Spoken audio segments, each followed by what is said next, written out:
नमस्कार। ऋषि गाथा के इस सिलसिले में आज हम बात करेंगे अष्टावक्र ऋषि के बारे में। ऐसे बहुत सारे ऋषि मुनि हुए हैं, उसमें से कोई कोई ऋषि मुनि विलक्षण और आश्चर्यचकित, जिसके ऊपर हमको आश्चर्य होता है, ऐसे भी हुए हैं। उसमें से एक है अष्टावक्र। नाम से ही पता चलता है कि अष्ट अंग जिसके विकृत थे, ऐसे अष्टावक्र ऋषि। कहानी कुछ ऐसी है, उपनिषद काल में कुछ ऐसी परंपराएं थी, और आपको यदि सही मायने में भारत को जानना है तो आपको उपनिषद काल में जाना पड़ेगा, उपनिषद को समझना पड़ेगा, और उपनिषद ऋषि की जो पर्सनालिटी है उसको आपको समझनी पड़ेगी। उसके लिए संस्कृत का अध्ययन आवश्यक है, वो दार्शनिक दृष्टि की आवश्यकता है जो उस स्तर तक आपको ले जाए। खैर, कोई भी हो, कुछ भी हो, लेकिन अभी मैं बात करूंगा उसकी जो जिन्होंने भगवद गीता को भी टक्कर दे दे, भगवद गीता के बरोबरी में या तो सामने खड़ी रह सके, ऐसी गीता दी अष्टावक्र गीता। तो ऐसे जो एक महान ऋषि वो अष्टावक्र है। अब बात करते हैं सबसे पहले अष्टावक्र ऋषि तक आते आते, क्योंकि वो पूरी की पूरी उसके पीछे कहानी है, तब तक हम अष्टावक्र ऋषि को नहीं समझ पाएंगे। तो शुरुआत करते हम एक ऋषि के आश्रम से जो सरयू नदी के किनारे था। आपको एक बात ध्यान रखनी है कि ऋषियों के आश्रम नदी के किनारे हुआ करते थे और समाज से बाहर हुआ करते थे। समाज से बाहर भी कहीं पर भी नहीं होते थे, वो कोई ना कोई एक नदी के किनारे पर होते थे। इसका बहुत बड़ा महत्व है। उसका जीवन, उनका कवन और उनकी जो साधना और तपस्वाध्याय निरंतरता, वो बहुत कुछ मायने रखती थी, बहुत कुछ संबंध रखती थी नदियों से और कुदरत से, नेचर से। तो सरयू नदी, आपने नाम सुना होगा, राम से भी उसका संबंध आता है।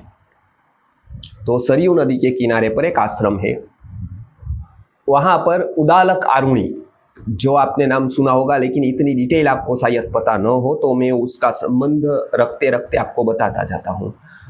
तो वो उदालक आरुणि नाम के जो ऋषि थे, उनका वो आश्रम था। अब जो विद्यापीठ आई वो मध्यकाल की पूरी बात है, जैसे तक्षशिला, नालंदा, उसमें एक ही विद्यापीठ में हजारों लोग पढ़ते हैं। उपनिषदों में कहीं कहीं तो ऐसा देखने को मिलता है जहां एक साथ हजारों लोग, लेकिन वो एक जगह नहीं रहते हैं। ये एक विशेषता है, एक जगह कम से कम विद्यार्थी रहते हैं। तो एक जो यहाँ पर अभी बात हम करने वाले हैं, वो उदालक आरुणि मुनि की बात करेंगे। उनका एक आश्रम है, उनमें विद्यार्थी पढ़ रहे हैं। थोड़े विद्यार्थी है, 4-5 का ही नाम इसमें तो गिनाया है, लेकिन और आप जोड़ दीजिए 10-15, तो 20 विद्यार्थी से ज्यादा नहीं है।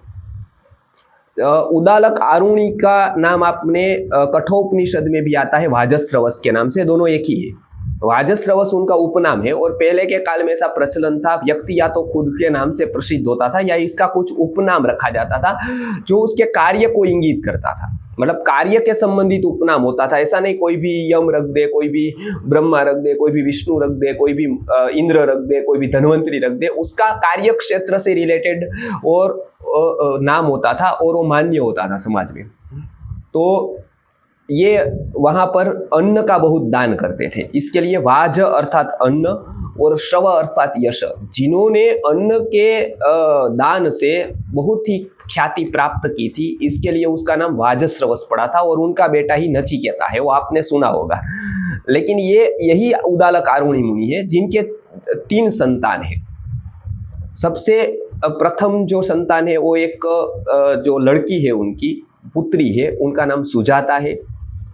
दूसरे नंबर पर जो ऋषि है, मतलब बराबर है, तो ये श्वेत केतु है, और तीसरे नंबर पर नचिकेता है। ये 3 संतान है उदालक मुनि की। उसमें हम आज बात करेंगे बड़ी बेटी सुजाता की। अब आश्रम में ये सब लोग रह रहे हैं, तो श्वेत केतु और नचिकेता ये सभी वहां रह रहे हैं, और उसके साथ एक मतलब जो और भी एक विद्यार्थी पढ़ रहा है जिसका नाम कहोड़ है। तो पहले के काल में विद्याध्ययन पूरा होते ही लोग अपने अपने जगह पर समावर्तन संस्कार करके चले जाते। ऐसे कहोड़ करके एक जो विद्यार्थी था, बहुत ही तेजस्वी है वो विद्यार्थी, और वो बहुत मतलब सीनियर विद्यार्थी है। और ये जो सुजाता है वो उसकी उम्र का ही है वो। तो कहोड़ बहुत ही अच्छी प्रतिभावान व्यक्ति है और बहुत सद्गुणी है। उसने ऋषि के हृदय में स्थान प्राप्त कर लिया। और आपको पता है कि ये कितना कठिन है। किसी गुरु के हृदय में स्थान प्राप्त करना वो बहुत बड़ी कठिनाई होती है। वो कोई छोटी छोटी बातों में प्रभावित नहीं होते, लेकिन वो समर्पण, प्रामाणिकता, सत्यता देखकर ही बड़े लोग प्रभावित होते और कहीं उसको स्थान देते हैं। तो ऋषि मुनि पहले ये एक अच्छी एक परंपरा थी कि पुत्री को अच्छी जगह पर सद्गुणी व्यक्ति के साथ बिया करने की सबकी इच्छाएं होती थी, और क्योंकि वो सद्गुणी थे। आज हमको कितना भी सद्गुणी व्यक्ति है तो हम चाहते हैं उसके पास मोटर गाड़ी हो, बंगले हो, वो चाहे दारू भी पीता हो, कोई बात नहीं, लेकिन बस पैसा होना चाहिए उसके पास। हाँ, खेती नहीं करेगा तो चलेगा, 7 बार होना चाहिए, मतलब वो उसका खेती उसके पास होनी चाहिए, जमीन होनी चाहिए, क्योंकि वो कुछ हो गया तो क्या, कुछ हो गया तो क्या, क्योंकि आपको पूरी शक्यता है कि ये दारू पीने वाला व्यक्ति मतलब कुछ होने ही वाला है।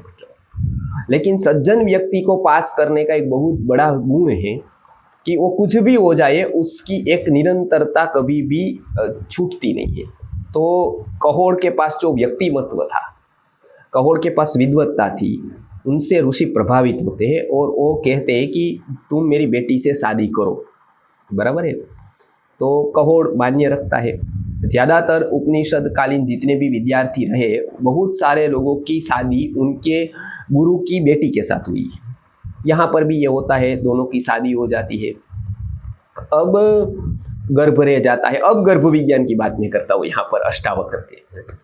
तो कहानी ऐसा कहती है कि वो मतलब घनपाठ जो होता है, अष्ट विकृति है, वो कभी हम वेद को आपको समझाएंगे, प्राकृत पाठ, विकृत पाठ, और क्या शिखा, रेखा, ध्वजा, घन क्या होता है। हमको तो घनवटी ही पता है गिलोय की, और घन को कुछ पता नहीं है, या तो गौमूत्र का घन पता है, लेकिन ये एक पाठ है, घन पाठ। तो वो 8 विकृति में से वो एक विकृति है वेद की, मतलब उसको गाने के तरीके हैं। उसमें 8 जगह पर मतलब एक ही मंत्र में गलती आई और वो 8 जगह पर आई, 8 जगह पर। और गर्भ में जो बालक है, बच्चा है, अष्टावक्र, वो माँ के द्वारा उसको कहा कि इनकी गलती है। माँ को ऐसा फीलिंग आई कि आपकी गलती है यहाँ पर, वो कह रहा है गर्भस्थ शिशु। माँ को भी पता नहीं है कहाँ पर गलती है, क्या है। तो वो गुस्से हो गए, क्योंकि अहंकार कोई भी विद्वान को होता है तो तुरंत ऐसा हो जाता है। गुस्से हुए तो उन्होंने शाप दे दिया, ऐसी कहानी है। शाप दे दिया मतलब गुस्सा हुए। तो स्वाभाविक है, सुजाता को गुस्सा, सुजाता शोकमग्न हो गई। और उसका कारण गर्भावस्था में जो शोक होता है या कुछ भी ऐसी घटनाएं होती है तो गर्भ को हानि होती है। भाव प्रकाश नामक ग्रंथ में सुंदर इसका वर्णन दिया गया है, आप पढ़िएगा आयुर्वेद। बालक का जन्म हुआ, 8 अंग की विकृति थी। अब ऐसा कहा जाता है कि पिता का शाप था, मतलब जो गुस्से हो गए, लेकिन इसको शाप कहा जाता है क्योंकि गर्भावस्था थी और उसमें झगड़ा करना, उसको कुछ भी बताना और उसको के साथ कलह करना, वो एक प्रकार का अभिशाप ही है। तो 8 अंग विकृत हो गए। अब विचार करिए, 8 अंग जिसके विकृत हो उसको जीना कितना कठिन होगा बच्चे का। पैर विकृत है, हाथ विकृत है, चलना, कटी प्रदेश विकृत है, ग्रीवा विकृत है, हम कल्पना नहीं कर सकते हैं। गर्भ विज्ञान का ये महत्व उपनिषद काल से ही निरंतर रहा है और ये बातें इसलिए हमको समझाई जाती है कि हम थोड़े जागरूक हो जाए। अभी उपनिषद को पढ़ना इसलिए जरूरी है। तो क्या होता है कि अब तो हो गया, और पहले का काल ऐसा नहीं था कि एबॉर्शन करवाए बहुत बड़ा पाप माना जाता था, भ्रूण हत्या को, क्योंकि वो तो आप आतंकवादी से भी खराब कृत्य कर रहे हो जब एक गर्भस्थ शिशु को आप मार देते हो उसकी मर्जी बिना और प्रबल कारण बिना। तो उनका जन्म हो गया, अष्ट विकृति, उसमें जो अंग की विकृति है उसको देखकर लोग हंसते थे, वो सभी कुछ होता था। और ऐसे वो संघर्ष करते करते बड़े होते गए। उम्र से बहुत ज्यादा उनका ज्ञान होने के कारण, उम्र छोटी लेकिन ज्ञान बड़ा, बहुत ही ज्ञान बड़ा, तो इसके कारण कहीं वो मैच नहीं हो पाते थे। घटना ऐसी बनती है कि उनके पिता जो कहोड़ है वो शास्त्रार्थ के लिए जाते थे, और पहले के काल में ऐसे शास्त्रार्थ का आयोजन होता था, और जो हार जाता था उसको जीत जाता था उसकी बात स्वीकारनी पड़ती थी। एक विद्या का काल था वो भी। इसके लिए बहुत लोगों का ये मन था कि मैं क्या पढ़ूँ, कैसे पढ़ूँ। आज तो माता पिता पूछते दीपावली की कब छुट्टी है, गर्मी की कब है, बेटा को क्या। पहले के काल के माता पिता तैयार करते थे कि तुझे विद्वान बनना है और तुझे विद्या प्राप्त करनी है, तो ऐसे विद्वान तैयार होते थे। तो क्या हुआ कि जनक राजा के दरबार में एक ऐसा अहंकार गर्विष्ठ बंदी नामक एक विद्वान था। वो यज्ञ याग चलाता था एक जगह पर नदी के अंदर। अब वो भी घटना है कि जलाशय के अंदर वो क्या ऐसा किया होगा, जैसे द्वारिका है ऐसा तरह का कुछ किया होगा, और वहां पर कुछ विशेष मंत्रों की आराधना के लिए उसको पंडित चाहिए। तो ऐसे तो कोई जाता नहीं घर छोड़कर, तो क्या करता था कि एक सभा का आयोजन करता और उसमें जो उसके सामने हार जाता उसको वहां भेज देता। वो 2-4 सालों के लिए, 5 साल के लिए वहीं पर उनको रहना होता था। जनक राजा के दरबार में ऐसे सभाओं का आयोजन होता था। तो पंडित लोग स्वेच्छा से जाते थे पुरस्कार से लिए और सभी अपनी विद्या दिखाने के लिए, लेकिन जब हार जाते थे तो उनको 4-5 साल के लिए वहां जाना पड़ता था और वहां यज्ञ वगैरह करना पड़ता था। तो उसको बंदी बनाते थे। बंदी मतलब अनिच्छा से उसको भेज देते थे। ऐसा नहीं कि उसको आजकल जो टेररिस्ट जिस तरह से बंदी बनाकर ले जाते हैं इस तरह का बंदी नहीं, लेकिन उसको कुछ ऐसे काम जो एकांत में करने होते। और ऐसा भी होता होगा कि उनकी भी ये मनीषा रही होगी कि चलो मैं इस बहाने भी जाऊं, क्योंकि नहीं तो पत्नी नहीं जाने देती है, घर वाले मना करते हैं। लेकिन जब एक बार कंपलसरी हो गए, जैसे आपको अमेरिका जाना हुआ आज, तो कैसे आपको सब लोग तैयार हो जाएंगे 1-2 साल। हाँ, आपको गुरुकुल की 3 दिन की शिविर में आना है, तब तो आपके पूरा जमेला खड़ा होगा आपके घर पर। तो सारे लोग विरोध करेंगे कि 5 दिन कैसे जाओगे, 7 दिन कैसे जाओगे, और 1 महीना का रखा तब तो बात ही भूल जाओ, कोई आएगा ऐसा, क्योंकि घर वाले छोड़ेंगे नहीं। लेकिन आप ऐसा कहो कि अमेरिका जाना है और एक कंपनी की ऑफर है और 2 महीने में यदि मैं पास हो गया तब तो मेरी जिंदगी बन जाएगी, ग्रीन कार्ड मिलेगा, तब तो आपको वो लोग छोड़ने आएंगे और आपको मोटिवेट करेंगे कि नहीं नहीं नहीं, अमेरिका मतलब बहुत बड़ा भाग्य है, मनोती पूरी करने के लिए चोटीला वहां जाएंगे, सब जगह की ये लॉटरी लग गई। वो समय ऐसा था, आप कल्पना करिए आज अमेरिका जैसे जाना हुआ तो मैं भी यदि ऐसे कहूँ कि अभी मैं जा रहा हूँ वहां पर, तो मेरी ही कीमत बढ़ जाएगी। उपनिषदों से जितनी नहीं बढ़ी, जो मैं कथा कह रहा हूँ, जो मैं इतना तत्व ज्ञान दे रहा हूँ आयुर्वेद के क्लास, उतनी नहीं बढ़ी, उतनी कीमत एक में अमेरिका रिटर्न हो जाऊँ तो बढ़ जाएगी।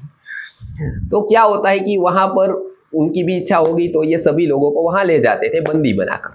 मतलब ऐसा शब्द है बंदी, उनका नाम भी इसीलिए बंदी पंडित पड़ा था। अब जो भी नाम हो, लेकिन उनका नाम बंदी पंडित था। तो जो अष्टावक्र ऋषि के जो पिता है उसके साथ शास्त्रार्थ होता है किसका, बंदी पंडित का। बंदी पंडित जैसे सबको हरा देता है, इनको भी हरा दिया उन्होंने, हरा कर वो भी उनको भेज दिया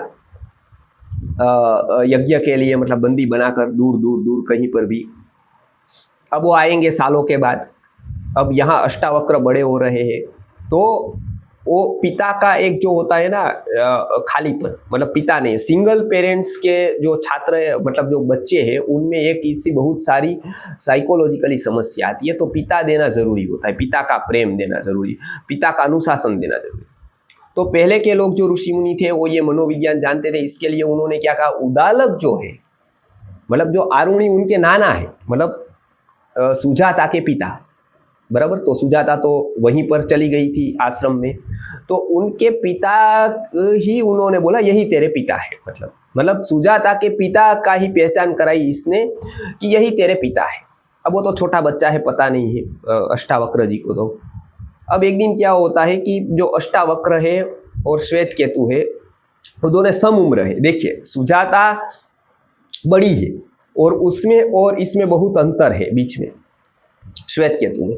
वो दोनों खेल रहे हैं, तो वो गोद पर बैठ गया है, ये अष्टावक्र जी गोद पर बैठ गए हैं। तो वो लड़ रहा है कि ये तो मेरे पिता है, ये तेरे पिता नहीं है, तेरे पिता तो चले गए हैं। फिर उसने जिद की कि मेरे पिता फिर है कौन। तो ऐसा बताया जाता है कि फिर सारी बातें कही। अब उम्र भी हो गई थी 12-14 साल की, ऐसे तो हम लेकिन ज्ञानी हो गए थे उस टाइम। तो हो सकता है ये समझाने के लिए भी बताई हो ये घटना, क्योंकि 12-14 साल में यदि वो इतने विद्वान थे तो ऑब्वियसली वो जानते ही होंगे कि मेरे पिता कौन है। लेकिन ये एक कहानी आती इस तरह से। फिर अपने पिता का बारे में जानते हैं, पता चलता है कि राजा जनक के दरबार में शास्त्रार्थ हुआ और ये बंडी पंडित है, वो सबको वहां भेज रहा है, सबको हरा रहा है, उनको अहंकार है।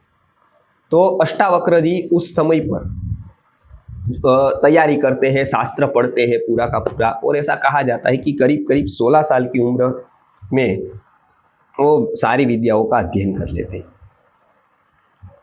फिर पितृ ऋण से मुक्त, अब पिता के अभिशाप से वो अपंग हुए हैं, मतलब उनकी अपंगता का कारण उनके पिता का अभिशाप है, वो उनको पता चल गया है, तो भी पिता को मुक्त करना है। आज तो अच्छा खासा शरीर है, पिता ने सब कुछ दिया, तो भी पिता को घर से बाहर निकालना है, तो वृद्धाश्रम में भेजना है। देखो ये दोनों में फर्क देखो आप। मूल्य शिक्षा, कृतज्ञता का क्या परिणाम समाज के ऊपर होता है। ये एक माना जाता था कृतघ्ने नास्ति निष्कृति, कितना भी किया हो माता माता है, पिता पिता है। तो ये संस्कार होने के कारण वो पिता को मुक्त कराने की ठान लेते हैं कि पिता को मैं मुक्त कराऊंगा। अब जोर जबरदस्ती कुछ नहीं थी वहां, और था क्योंकि वो भी बंदी बन सकते थे, वहां पर हार गए तो। अब इतना क्रिटिकल था वो। अब आज तो ये कल्पना करनी होगी, क्योंकि आज तो वृद्धाश्रम का जमाना है और माता पिता से सब छूटना चाहते हैं और बच्चे को छोड़ना नहीं चाहते हैं। इसके लिए राजकोट में तो ये स्थिति है कि वृद्धाश्रम तुरंत भरते हैं, गुरुकुल भरा ही नहीं जाता है। मैं उसी समय पर वृद्धाश्रम करूँ तो सब लोग तैयार है माता पिता को रखने के लिए, बच्चे को रखने के लिए तैयार नहीं, ऐसी स्थिति है। खैर जो भी है वो है, अब मैं किसके किसके पास से रोऊंगा, तो आपको मैं ये बता रहा हूँ आज की स्थिति। तो वो क्या करते हैं पता है, तैयारी करके जनक राजा के दरबार में न्योता भेजते हैं बंदी पंडित के साथ शास्त्रार्थ करने का। वो पहले की एक पद्धति है, और आपको ऐसा शास्त्रार्थ देखना है तो संस्कृति आर्य गुरुकुलम में कभी आइएगा। हम बच्चों के साथ जो करते हैं उपनिषद कालीन शास्त्रार्थ, जो संस्कृत में पूरा का पूरा उसका एक पक्ष प्रतिपक्ष रखा जाता है, पूर्व पक्ष उत्तर पक्ष रखा जाता है। ये पूरी की पूरी शास्त्रार्थ और वाक्यार्थ की पद्धति है। वाराणसी में तो हमने बहुत सारे शास्त्रार्थ किए हैं, बहुत सारे ग्रंथों पर मेरे भी शास्त्रार्थ हो चुके हैं। तो ये मतलब कभी कभी मैं उसकी डेमो भी दिखाऊंगा आपको गुरुकुल में कि किस तरह से ये शास्त्रार्थ होता है। खैर अभी आगे चलते हैं। तो उसको क्या होता है कि वो जो अष्टावक्र मुनि है वो वहां पर जाते हैं। अब घटना ये घटती है कि उनको आते हुए देखकर, मतलब सभी पंडितों की सभा है और अष्टावक्र जी की एंट्री होती है, वहां होती है, तो सब पंडित हंसने लगते हैं, मतलब उनके शरीर को देखकर। तो वो सब खिलखिलाकर हंस देते हैं। जैसे हमारे यहाँ भी कोई भी आए तो भी यही रीति होगी, मतलब यही मैं प्रिडिक्ट कर सकता हूँ। कॉलेज में यूनिवर्सिटी में जाए तो इतना फर्क है कि वो केवल हंसते हैं, ये तो उसको धक्का भी दे सकते हैं। कॉलेज में गए तो यहाँ तक हो जाता है जैसे आज लड़कियों को देते हैं। तो आज का शिक्षण का तो भाई राम राम, वो कहना ही नहीं है कुछ भी। आज तो इतने महापुरुष तैयार होते हैं कि इसके बारे में बोलने जैसा ही। तो क्या हुआ पता है आपको कि वो बाद में वो हंसते हैं। अष्टावक्र जी एंट्री करते हैं, जनक राजा के स्थान पर बैठे हुए होते हैं। अब ये सब लोग हंसे, जनक राजा नहीं हंसे नहीं कुछ, लेकिन वो सोचने लगे, तो दुखी हुए कि ये लोग क्या कर रहे हैं। तो अष्टावक्र जी, उनको लगा कि अष्टावक्र जी दुखी होंगे, बराबर है, छिप जाएंगे या फिर अपने आप को छिपाएंगे या फिर कुछ और जगह मेरा ध्यान ले जाएंगे, ऐसा उनको मन में था। साधारण साइकोलॉजी यही कहती है, लेकिन महापुरुष को जानना बहुत कठिन है। आपको पता है कि भाई मृदुनी कुसुमादपि वज्रादपि कठोराणी मृदुनी कुसुमादपि लोकोत्तराणाम चेतांसी नकोपि विज्ञातुमर्हति। मतलब वो जब कोमल होते हैं तो पुष्प से फूल से भी कोमल हो जाते हैं, और जब कठोर होते हैं तो वज्र से भी कठोर हो जाते हैं। वो दोनों की अवस्था अंदर की तो एक ही रहती है, वो केवल बाहर की परिस्थिति का एक प्रतिध्वनि होता है। अब क्या होता है कि वो आते हैं, वो भी हंसने लगते हैं जोर जोर से। अब सब शांत हो जाते हैं, क्योंकि सबको ये तो पता था, जनक राजा को ये तो पता चला अपनी बुद्धि से, अनुमान से, कि ये क्यों हंस रहे, लेकिन उनको ये नहीं पता चला ये क्यों हंस रहे। तो राजा जनक ने प्रश्न पूछा सबसे पहले, क्या ये महाराज बैठिए। अष्टावक्र जी को पता था कि मुझे ये प्रश्न पूछने वाला है, क्योंकि महापुरुष को ये पता चल जाता है कि राजा क्या सोचता है, राजा को ये पता नहीं चलता है कि महापुरुष क्या सोचता है। तो जनक राजा, यद्यपि वो महापुरुष थे जनक राजा, लेकिन उस टाइम तो वो राजा थे, तो सिंहासन पर बैठे थे। तो फिर क्या हुआ कि पूछा कि आप क्यों हंसे। तो बोले कि मैं पहले पूछना चाहता हूं ये क्यों हंसे, मतलब ये लोग क्यों हंसे। तो जनक राजा ने कहा कि ये तो आपके शरीर को देखकर हंसे, मतलब आपका जो शरीर है तो लड़खड़ाता हुआ अंग विकृति के कारण आप आए तो वो लोग हंसने लगे, क्योंकि वो आपके ऊपर व्यंग, सबको हंसना आ गया कि ऐसा भी शरीर है, बस मैं उसी के लिए हंसा। मुझे ऐसा हुआ पहले तो मैं गंभीर था पूरा कि मैं कोई पंडितों की सभा में जा रहा हूँ, मुझे पहले तब तक ये भ्रांति थी। तो मैं पूरा गंभीर बनकर ऐसे ऐसे व्यवस्थित रूप से मैं आता था, जो भी भगवान ने मुझे शरीर दिया जैसा भी, वो शरीर को भी मैं संभालते संभालते जितना हो सके उतना गंभीर मुख मुद्रा रखकर मैं आ रहा था, बराबर है। अब क्या हुआ कि ये मेरी भ्रांति टूट गई जब ये लोग हंसे, क्योंकि बाद में मुझे पता चला ये कोई पंडितों की सभा नहीं, ये तो चमारों की सभा है। तो मैं भी हंसने लगा, क्या क्या बात है। बाकी मेरे तो आज तक मेरी भ्रांति थी जो कि राजा जनक की तो पंडितों की सभा थी, और मेरे पिता से लेकर दादा से लेकर नाना से लेकर सबको यही कहता था कि भाई पंडितों की सभा जनक राजा करते हैं, पंडितों की सभा करते हैं। और मैं भी क्या मूर्ख बना 12 साल तक, क्योंकि मैंने भी ऐसा सुना था आपके यहाँ पंडित होते हैं बहुत सारे, न्याय व्याचार्य, व्याकरणाचार्य, वेदांताचार्य, वेदाचार्य, घनपाठी, पदपाठी, क्रमपाठी, ये सभी प्रकार के, एक पाठी, द्विपाठी, त्रिपाठी, बराबर, ये सभी। लेकिन ये तो कोई ऐसा है ही नहीं, ये तो सभी मतलब चमार है। राजा जनक नीचे मुंह कर गए। इतनी विद्या होने के बावजूद मैं उसको इतनी गंभीरता नहीं सिखा पाया। ये उनकी बात सुनकर देखो एक महान व्यक्ति क्या होता है, इसको शौक लगा कि सही मायने में ये व्यक्ति केवल ज्ञानी नहीं है, ये तत्वज्ञानी। ये व्यक्ति केवल दक्षिणा के लिए पढ़ा नहीं, ये व्यक्ति पेट भरने के लिए नहीं पढ़ा है। ये जितनी 8 विकृति है ना, उससे कई गुना उसके मन में संस्कृति है। भगवान ने ये 8 अंग न देकर उसको बहुत कुछ मन में दे दिया है। पहली बात से राजा जनक उसके प्रभावित हो जाते हैं, ऐसा प्रत्युत्तर सुनकर। तो बाद में बहुत सारी कुछ पूछा होती है, बंदी पंडित से शास्त्रार्थ होता है, शास्त्रार्थ होकर बंडी पंडित को तो हरा देते हैं वो, क्योंकि वो तो स्वाभाविक ही था बंडी पंडित का ना। फिर उनके पिता को छुड़ाते हैं, वापस लाते हैं, और उसके बाद ऐसा कहा जाता है कि रसायन प्रयोग करते हैं, और मधुविला नामक एक नदी है उनके की उसमें वो स्नान करते हैं और वापस उनके अंग अच्छे हो जाते हैं, ऐसी कहानी है। मधुविला नामक नदी, उनके किनारे पर वो आश्रम करते हैं वापस खुद का, और विद्यार्थियों को पढ़ाकर बहुत अच्छा तपस्वाध्याय निरत जीवन बिताते हैं। तो ये अंग का विकृत होना और उसके बाद रसायन प्रयोग से ठीक होना, नदी में स्नान करने से, और नदी के किनारे जो औषधियाँ होती है उसके सेवन से उनकी और मसाज से उनका पूरे के पूरे अंग ठीक हो गए। ये आयुर्वेद की महत्ता को दिखाता है। पहला तो गर्भ विज्ञान की गलती से 8वां अंग विकृत हुए, और विकृत होते हुए भी वो कोई रसायन विशेष प्रयोग से वो ठीक भी हो गए। ये दोनों का छोर आपको देखना है।